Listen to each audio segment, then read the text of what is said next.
Hi, Dr. Allison JK here with another video Q&A with Dr. A, questions and answers with a female spiritual teacher. And this video wants to be about, apparently, how to rebel and not repel. So, what I see a lot of the time with folks who are in the spiritual community or who are not mainstreamers is the sense of having spent their lives almost fighting against something, rebelling against something for a variety of reasons, which are for another video. But what that ends up doing is an approach to life that has an element of pushing and forcing in their energy field that can then easily repel. So let me do this through an example. A woman owns a food truck on the corner of a really busy street in an inner city location where it's a mix. It's right at the corner of a lot of office workers as well as a lot of rougher folks. And she gets that blend for customer base coming to her food truck. And so let's say she got robbed. And then let's say later on she got hit on. And let's say later on she got insulted. And let's say later on somebody, before she realized she should have people pay first, she had somebody take the food and run. And each time something like that happened, she writes on a sign what not to do. So she has a growing list of rules. So each time something happens, it's yet another rule. So you're a customer for the first time, you're visiting the city, and you're pulled in by the color of her food truck and the sign, the name of her food truck, and you go and you want to order something from her. And then as you approach the food truck, it's not a long line, but a good enough line to tell you that this is good food, good eating here. You see this list of things to do and not to do. And you just keep walking, right?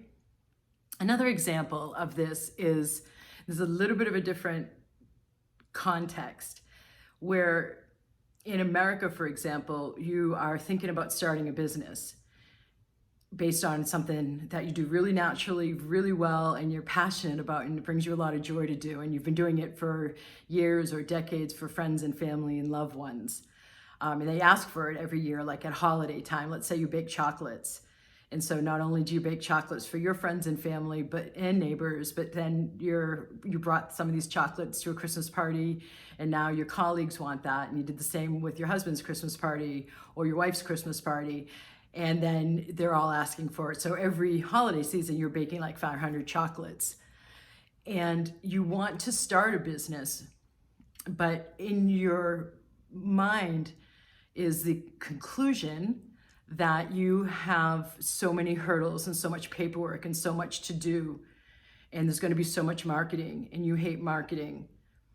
And so before you even really let yourself go beyond, I want to start a business, you rebel against that, or you're pushed away against that idea, you're repelled away against that idea, because of some of it is awareness that it is made overly complex, and some of that is from conclusions that you're not mindful enough about, and that's again another topic for another video. So there is a lot of coming to the surface now, is everything is all skeletons are coming out of the closet, all shadows coming up, everything's up for purging and clearing, and this old paradigm crumbling before the new paradigm gets fully put in. Time we're in right now in this incredibly pivotal year, especially 2020, from the 2012 to 2032 window of humanity's greatest evolutionary leap. And there's a lot of collapsing of what we have endured, put up with, and lived within for hundreds of years with the hierarchical approach to authority. And so there's like a lot of you, including myself too, right? There's a sense of rebelling against authority or the intimidation from authority. Like, frankly, one of the reasons why I love to travel internationally is to experience a more low-key, less authoritative police presence than we do in the States. Like, they're much more mellow and casual, like in Costa Rica and South Africa. It's not to say they're bad police forces, it's just not that same presentation of authority. And so that old form of authority, power over, abuse of power, is one of the many skeletons of the closet from the old paradigm that has to collapse before there's more of a balance. And without going any further into that, it seems like the first reaction is a reaction to push against something you don't want, something that feels wrong, or there's injustice there, right? Or it's not fair, or it's not right. So in that reactivity, let's take two parts of it. First, there's the anger, which is a really good thing. Anger is typically felt and perceived in the third chakra because it's both the heart chakra and the third chakra, but the third chakra is involved also with boundary drawing, whereas the fourth, or the heart chakra, is involved with giving and receiving, balancing, not over giving. So both are involved, but the anger that rises up that helps you to draw boundaries, that's the functionality of the anger. So when your boundaries have been stepped on, like that's not fair, or that's unjust, or this is wrong, that anger is there to help you draw boundaries. But then there's that element of reactivity, that if you react in the moment, frequently that's a pushing back. And in basic Chi Gong teaching of the way energy flows, push against push doesn't work. It just creates more resistance.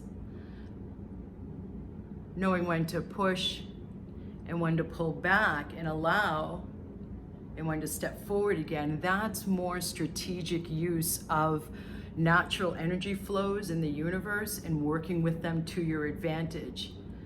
So rather than having your rebelliousness lead to more resistance, more conflict, or dysfunction, or containing a list of relatively unconscious conclusions that stop you, let's use what the rebelliousness is there for to your advantage, for that your highest and best and the highest and best, rather than repelling, pushing away, deflecting, and having undesired outcomes.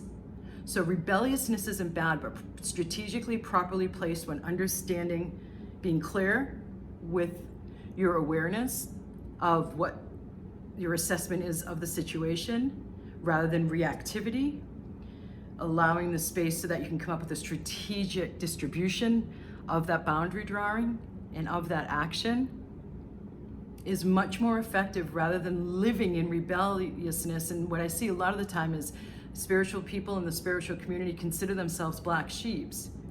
For whatever reasons, the paradigm, as I explore thoroughly in my first book, What If There's Nothing Wrong, has had some kind of stigma attached in the last couple of hundred years, a little bit more than that, in the West, around being spiritual. There's that labeling of quackery, or that labeling of woo-woo, and we're coming out of that. That's outdated thinking. But that rebelliousness, in order for a person, when they're not like everybody else, like their family of origin, that cultivated almost rebelliousness that's had to, or that has come to the surface as a way to draw boundaries, is effective in your ability to honor yourself. But what I see happen is it becomes a personality trait at that level of locked in kind of behavior. So then coming with that, run a bunch of conclusions unconsciously about who you must be, therefore, and how you must be, therefore, that is not at all setting you free to make choices in the moment that are for your highest and best, co-creating the best life possible.